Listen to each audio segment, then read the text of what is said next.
Assalamualaikum students. This is Faisal Sadilo, your school teacher from Air Foundation School Systems. So this is our book class 6 talking numbers.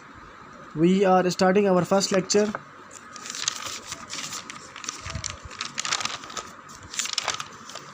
These are contents of our syllabus: sets, numbers, Chapter 3 real numbers, Chapter 4 factor and multiplies, Chapter 5 order of operation, Chapter 6 percentage and ratio, Chapter 7 daily life math, Chapter 8 algebra, Chapter 9 lines and angles, Chapter 10 triangles and quadrilaterals, Chapter 11 area and perimeter, Chapter 12 statistics. Today we are starting our first lecture, that is set. In this lecture we study what is set, how will we recognize its set notations, types of set, and we will see how the operations we do on set A, just like union, intersection and difference of two sets. So we are starting our lecture. Open the page number 6, sets. This is our first chapter.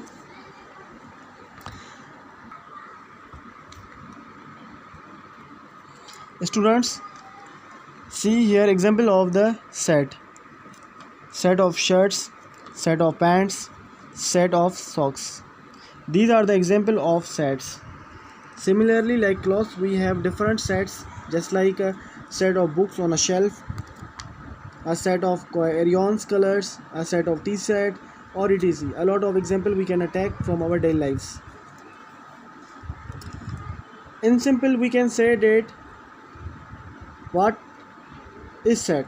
In simple, we can say that a set is a collection of the same type of thing put together. A set is a collection of the same type of thing put together. For a set, it must be necessary that a set of things of having same kind. Student, we can say that the set. We can also say that the set is a collection of well-defined similar object or elements.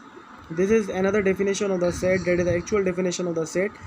तो यहाँ पे आप देख लें कि set वो होता है जो हमारी कलेक्शन हो वेल डिफाइंड और सिमिलर ऑब्जेक्ट की, तो उसे हम कहेंगे सेट. सेट के लिए आप दो चीज़ें हमेशा ध्यान में रखिएगा. एक के सेट के लिए हमारी जो कलेक्शन है वो वेल डिफाइंड हो, और दूसरा हमारी जो कलेक्शन हो वो सिमिलर टाइप की हो. ठीक है, जहाँ जैसे कि हमने यहाँ पे एग्जांपल में देखा था कि सेट ऑफ शर्ट्स, तो सेट ऑफ शर्ट्स पे ये सिमिलर काइंड थी, ठीक है, और उनकी कलेक्शन भी थी, और ये एक वेल डिफाइंड है, तो इसलिए हम इसको सेट कहेंगे. अगर ये वेल डिफाइंड नहीं होंगी और सिमिलर टाइप की नहीं होंगी चीज़ें, तो फिर हम इनको सेट नहीं कहेंगे. आगे हमें बुक्स में बता रहा है ऑथर कि what's are the member of set. Member of set कौन से होते हैं? ठीक है, जो हमारे मेंबर ऑफ सेट होते हैं वो हमारे एलिमेंट्स ही होते हैं जो हम सेट के अंदर रखते हैं. ठीक है, जैसा कि यहाँ पे आपकी 3 पिक्चर्स आप देख रहे हैं, यहाँ पे फ्रूट की पिक्चर्स हैं, ये आपका एप्पल है, ये बनाना है, तो ये आपके एलिमेंट्स हैं. यहाँ पे चेरी है, तो ये आपके एलिमेंट्स ऑफ सेट है, इनको हम एलिमेंट्स ऑफ सेट कहते हैं. ठीक है, यहाँ पे आपके 3 एलिमेंट हैं, नंबर 1, नंबर 2, नंबर 3, और आप देख सकते हैं कि इन एलिमेंट्स को कॉमा से सेपरेट किया हुआ है. हम जो भी एलिमेंट्स ऑफ सेट लिखेंगे उनको कॉमा से सेपरेट करेंगे. और दूसरी बात कि आप जब भी सेट को स्टार्ट करेंगे तो आप कर्ली ब्रैकेट देंगे, मिडिल ब्रैकेट भी कहते हैं इसको, तो आप कर्ली ब्रैकेट एक स्टार्ट में देंगे और एक में एंड में देंगे. ठीक है, ये हो गई सेट की रिप्रेजेंटेशन. इसके बाद हम आगे चलते हैं. स्टूडेंट इधर देखें, ये एक एग्जांपल है. ये कह रहा है कि A = 1 2 3 4 5 6. ये एक सेट है और इसके एलिमेंट्स हैं 1 2 3 4 5 6.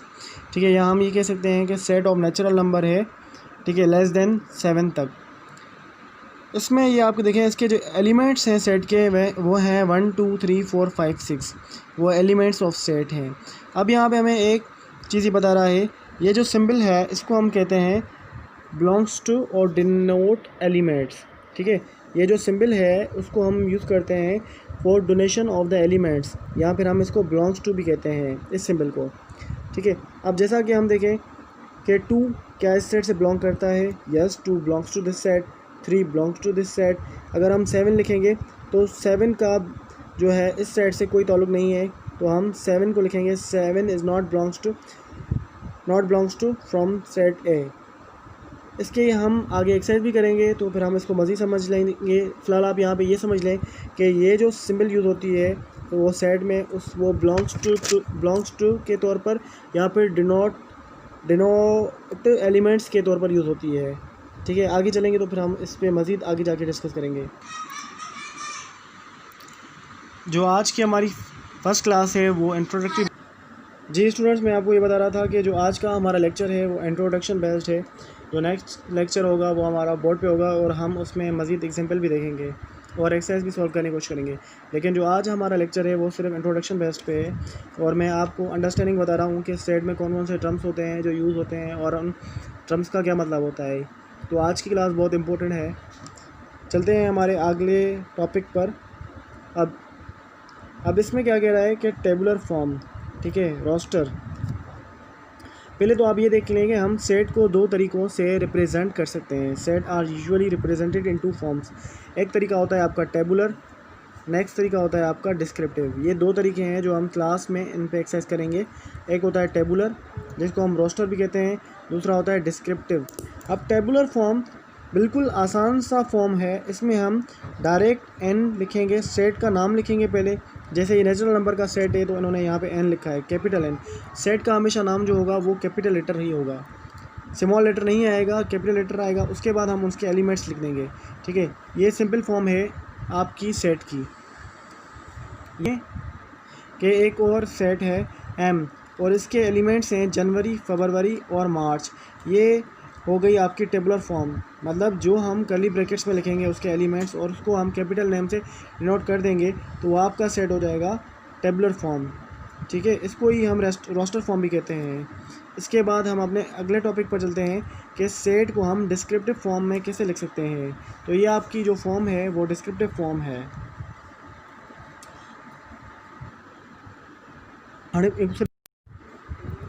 Descriptive form, in descriptive form a set is described bye a short sentence.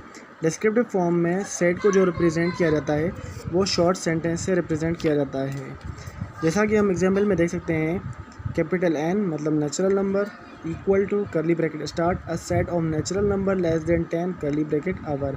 इसका मतलब है set of natural number less than 10। ठीक है, लेकिन इसको हमने एलिमेंट्स में रिप्रेजेंट नहीं किया जिस तरह हम पहले टेबुलर फॉर्म में कर रहे थे, बल्कि इसको एक शॉर्ट सेंटेंस के तौर पे हमने यूज़ किया है। तो इसलिए हम इसको डिस्क्रिप्टिव फॉर्म कहेंगे, क्योंकि यहाँ पे हमने डायरेक्ट एलिमेंट्स नहीं लिखे 1 2 3 4 5 6 7 8 9 नहीं लिखा, बल्कि एक सेंटेंस लिखा है अ set of natural number less than 10। इसीलिए हमारा जो ये सेट है वो डिस्क्रिप्टिव फॉर्म का एक सेट है और ये डिस्क्रिप्टिव फॉर्म में लिखा हुआ है। उसके बाद एक और सेट है M, a set of the first 3 months of the calendar.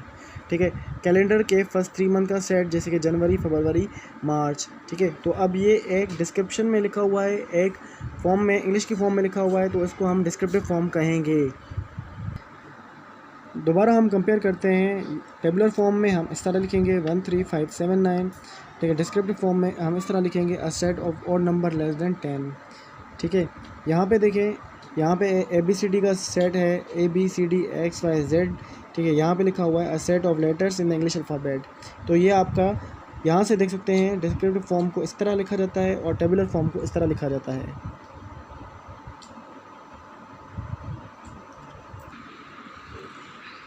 Class आगे चलते हैं हम टाइप्स ऑफ सेट की तरफ।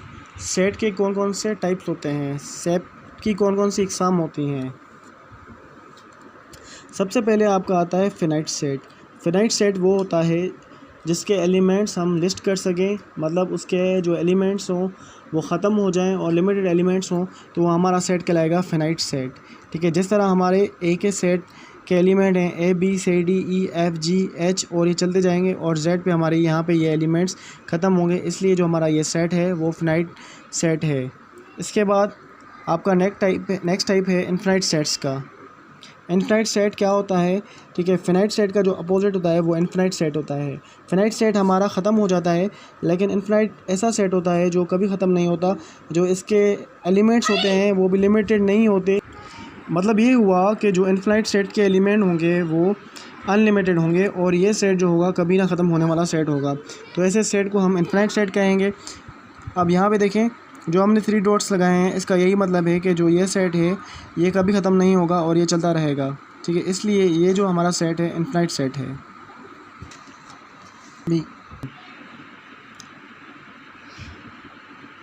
चलते हैं थर्ड टाइप पर, और हमारा थर्ड टाइप है एम्प्टी सेट। ये फिनाइट सेट होता है लेकिन इसमें हमारा कोई भी एलिमेंट नहीं होता। A finite set having no element is called an empty set. Finite set होता है ये एम्प्टी सेट, और इसमें कोई भी एलिमेंट नहीं होता। मतलब जो सेट होगा, ऐसा सेट जिसमें कोई भी एलिमेंट नहीं होगा, तो उसको हम एम्प्टी सेट कहेंगे। यहाँ पे ये एक एग्जांपल है, ठीक है। इसमें कोई एलिमेंट नहीं और नल सेट, ठीक है। ये हमारा ओ सेट है और ये एक एम्प्टी सेट है। Empty set is also called as a null set और वाइट सेट। एम्प्टी सेट को हम नल सेट भी कहते हैं और वाइट सेट भी कहते हैं, और इसको जो हम नोट करते हैं वो इस साइन से करते हैं।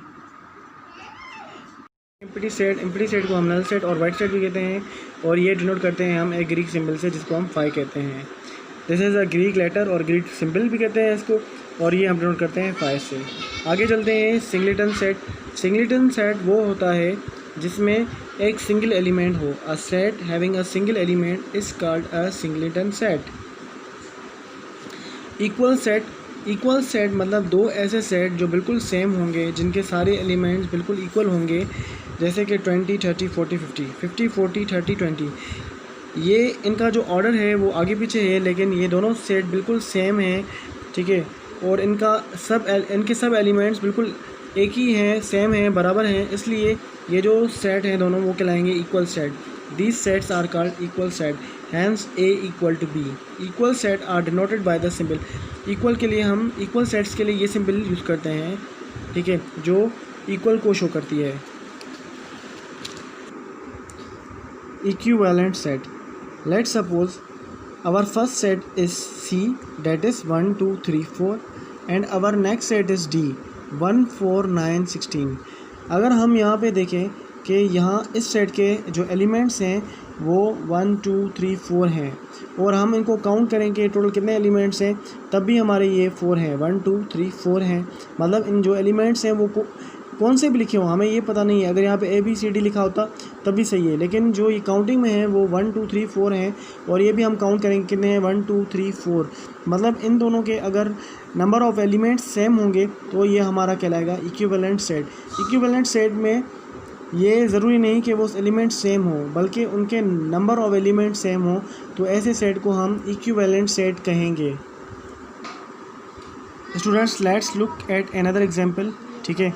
N equal to January, February and March, ठीक है, and M equal to Tuesday, Thursday and Saturday. देखिए ये दो सेट्स हैं और इनके जो एलिमेंट है बिल्कुल चेन है, लेकिन इनके नंबर ऑफ़ एलिमेंट सेम है, 1, 2, 3, 1, 2, 3। तो ये दोनों हमारे कहलाएंगे इक्विवेलेंट सेट्स, ठीक है। यहाँ पे जो चीज़ें रिमेंबर करने के लिए हैं वो ये हैं कि जो इक्विवेलेंट सेट है हम उसको इस सिंबल से नोट करते हैं। और नंबर 2 है हमारा इक्विवेलेंट सेट है 1, 1 करेस्पोंडेंस। मतलब जो इक्विवेलेंट सेट के जो दोनों नंबर ऑफ़ एलिमेंट्स होंगे वो दोनों सेट्स में सेम रहेंगे, ठीक है, मतलब 1, 1 करेस्पोंडेंस रहेंगे। और हमारी तीसरी बात कि सारे इक्वल सेट हमारे इक्विवेलेंट सेट होते हैं, लेकिन हमारे सारे इक्विवेलेंट सेट कभी हो सकता है, ये ज़रूरी नहीं कि हमारे सारे इक्विवेलेंट सेट हमारे इक्वल सेट भी हों। जी, ये हमारा आज का लास्ट टॉपिक है, सबसेट और सुपरसेट। सबसेट और सुपरसेट क्या होता है। यहाँ पे हमारे पास 3 सेट हैं, X 1, 2, 3, 4, 5, Y है 2, 3, 5, और Z है हमारा 1, 2, 6। ये हमारे 3 सेट हैं, X, Y और Z सेट। देखें अब X के जो एलिमेंट हैं वो 1, 2, 3, 4, 5 है, और जो Y के एलिमेंट 2, 3, 4, 5। अगर मैं आपसे ये सवाल पूछूं क्या जो Y के एलिमेंट हैं 2, 3, 5 वो सब के सब X में मौजूद हैं, तो आप कहेंगे जी हाँ, जो हमारे Y के एलिमेंट हैं वो सब के सब X में मौजूद हैं। मतलब जो Y है हमारा वो एक्चुअली X का ही सबसेट है, क्योंकि Y के सारे एलिमेंट हमारे X में मौजूद हैं।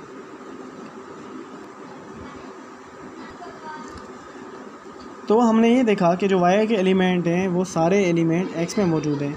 मतलब ये हुआ कि Y हमारा जो है सेट वो X का सबसेट है। तो Y X का सबसेट है, तो एक्स में तो कुछ ज़्यादा एलिमेंट भी हैं जो वाई में मौजूद नहीं, तो एक्स हमारा सुपर सेट कहलाएगा वाई का। वाई चलें यहाँ पे देखें z है 1 to 6। अगर आपसे मैं दोबारा वही सवाल करूँ कि z में जो एलिमेंट हैं वो सारे के सारे मौजूद हैं x में, तो आप कहेंगे नहीं, क्योंकि यहाँ पे 6 है और यहाँ पे x में 6 नहीं है। तो इसका मतलब ये हुआ कि z is not the subset of x, क्योंकि z के सारे एलिमेंट x में मौजूद नहीं है। सिमिलरली जब अगर z x का सबसेट नहीं होगा तो x भी z का सुपर सेट नहीं होगा। ठीक है स्टूडेंट, जो आज के हमारे लेक्चर के पॉइंट्स थे इंपॉर्टेंट वो हमने डिस्कस कर लिए हैं। इंशाल्लाह आपसे नेक्स्ट लेक्चर में मुलाकात होगी। और मैं आपको आज के लिए होमवर्क ये देता हूँ कि आज हमने जो भी पढ़ा है उसको आप घर पे रिवाइज़ कर लीजिएगा, ताकि जब हम अपनी एक नेक्स्ट क्लास में हम अपनी एक्सरसाइज 1 स्टार्ट करें तो उसमें आपको कोई भी डिफ़िकल्टी नहीं हो। तो इंशाल्लाह मिलते हैं फिर नेक्स्ट क्लास में। अल्लाह हाफ़िज़।